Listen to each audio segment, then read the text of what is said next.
জামুগুৰিহাটৰ ৰামপুৰ হাটিঙাৰ বিহু অনুষ্ঠানত সংঘটিত হত্যাকাণ্ডৰ লগত জড়িত আন এটা অভিযুক্তক গ্ৰেপ্তাৰ আৰক্ষীৰ। গ্ৰেপ্তাৰ হত্যাকাণ্ডৰ মূল অভিযুক্ত জয়কান্ত বৰ্মনৰ ভনীজোৱাইক ৰামপুৰ হাটিঙাৰ ৰাজুমণি শইকীয়া। ঘটনা সংঘটিত কৰা মূল অভিযুক্ত জয়কান্ত বৰ্মনে খুকুৰীয়ে দুই যুৱকক আক্ৰমণ কৰাৰ পিছত অভিযুক্তক ৰক্ষণাবেক্ষণ দিয়াৰ চেষ্টা কৰিছিল জোৱাইক ৰাজুমণি শইকীয়াই। যোৱা 10 মে'ৰ নিশা বিহু অনুষ্ঠানৰ মাজতে চোকা অস্ত্ৰৰ উপযোগ কৰি আক্ৰমণৰ প্ৰাণ গৈছিল ৰঙাচকুৱাৰ লীলা বৰুৱা আৰু ৰাকেশ শৰ্মা নামৰ যুৱক দুগৰাকীৰ।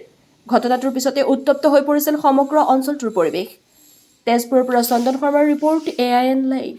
মই মোৰ হাতত মানে যিজনে হত্যা কৰিছিল তেওঁৰ ফোনৰ বস্তু কিপত আছিলে। মই ইয়াতে সমজাই দি পেলাই মই ঘৰলৈ, যিহেতু মোৰ ঘৰখন জ্বলাই দিছে, মই আজি যাম বুলি থানাৰ আশ্ৰয় লৈ পেলাই যাম বুলি আহিছিলোঁ, তেতিয়া মোক ইয়াতে ৰাখি থৈছে।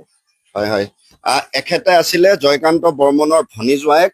আৰু আপোনালোক সকলোৱে জানে যে অসম কঁপাই যোৱা যি 10 তাৰিখৰ হত্যাকাণ্ড বিহু ফাংচনত জামুগুৰিহাটক যি কলংকিত কৰিছিলে, এই বিষয়ক লৈ দ্বিতীয়জন অভিযুক্ত হিচাপে চিহ্নিত কৰা এইগৰাকী ব্যক্তিক ইতিমধ্যে জামুগুৰি আৰক্ষী নিৰ্দেশত আটক কৰিছে আৰু পৰৱৰ্তী সময়ত জেল হাজতলৈ প্ৰেৰণ কৰিব।